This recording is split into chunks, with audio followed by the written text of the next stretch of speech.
Pemirsa, Mahagotra Pase Sanak Saptersi MGPSSR dari 4 kecamatan di Tabanan, yakni Slemadeg, Slemadeg Timur, Slemadeg Barat, dan Pupuan, menyelenggarakan seminar sehari dan Dharma Wacana dengan narasumber Jero Nabi Budiarse di Gereja Ampadan Yayasan Pancayatnya Santikerta.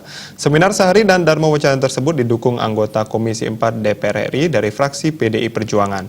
Kegiatan tersebut dibuka Ketua Umum MGPSSR Pusat yang diwakili Profesor Gede Pitana. Mahagotra Pase Sanak Saptersi MGPSSR dari 4 kecamatan di Tabanan menggelar seminar sehari dan Dharma Wacana dengan tema Rahayu Rajeng Santi Lan Jagadite.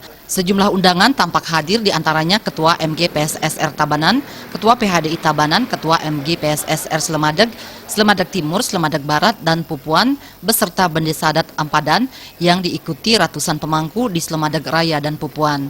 Anggota DPR RI 5 periode Made Urip mendukung kegiatan tersebut. Kehadiran Made Urip diwakili oleh staf ahli Wayan Dika Sumantra. Ketua Panitia Seminar Sehari lan Dharma Wacana Iwayan Surate menyampaikan kegiatan tersebut dihadiri ratusan pemangku dan pinandite. Tujuannya adalah membantu umat Hindu agar tahu dan paham terkait ajaran agama, khususnya terkait kepemangkuan. Di samping itu, kegiatan tersebut akan mengupas isi sastra agama yang khusus menghadirkan narasumber Jero Nabi Budiarse. Pelaksanaan seminar sehari dan Dharma Wacana ini meskipun singkat, tetapi mampu menjaga kebersamaan dan kedekatan emosional bagi para pemangku yang bisa dilaksanakan secara swadaya dan didukung oleh berbagai pihak termasuk oleh Made Urip. Made Urip menyampaikan permohonan maaf tidak bisa hadir karena harus mengikuti Rakerda DPD PDI Perjuangan Provinsi Bali. Mudah-mudahan ada hikmah dalam acara ini kepada umat Hindu dan pemangku serta mogi-mogi Bali ajak Bali Santi, dan seperti tema Rahayu Rahajang Santi Lan Jagadite itu adalah merupakan warisan dari leluhur penglingsir Pasek yang adiluhung.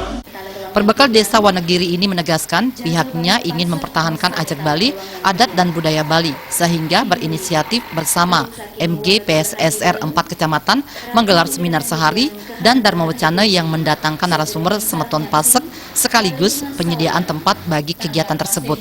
Di sisi lain, Ketua Yayasan Pancayatnya Santikerta, Jero Mangku Wayan Yogantare mengakui ikut mendukung penuh pelaksanaan seminar sehari dan Dharma Wacana ini. Pihaknya juga berharap kegiatan ini bisa berjalan dengan baik dan ke depan agar bisa dilaksanakan kembali. Seminar dan Dharma Wacana seperti ini sangat dibutuhkan bagi para pemangku dan pinandite. Lebih lagi, kegiatan tersebut menghadirkan langsung Jero Nabi Budiarse yang memberikan siraman rohani dan spiritual untuk memperkuat pemahaman kepemangkuan. Memberikan manfaat bagi para pemangku, pinandite. Niki kan tadi sampun dijelaskan, niki digabung antara spiritual sama napi wasana seperti ya untuk pakem Hindu nanti. Ini sebagai dasar mungkin para pemangku, calon pemangku boleh pemahabah atau boleh dasar-dasar untuk meningkatkan jenananipun. Mewakili Ketua Umum selaku Ketua 1 MGPSSR Pusat, Profesor Gede Pitana sangat mengapresiasi ide-ide kegiatan keagamaan yang sangat dibutuhkan oleh kerama Hindu di Bali. Pihaknya juga meminta semeton dan pemangku MGPSSR di 4 kecamatan ini bisa menyelenggarakan seminar sehari dan Dharma Wacana dengan baik. Diharapkan Dharma Wacana ini bisa meningkatkan pemahaman para pemangku, khususnya keluarga besar MGPSSR, agar bisa menjadi bawati dan menjadi sulinggi yang saat ini sudah berjumlah 318 pasang dari MGPSSR. Tim Liputan.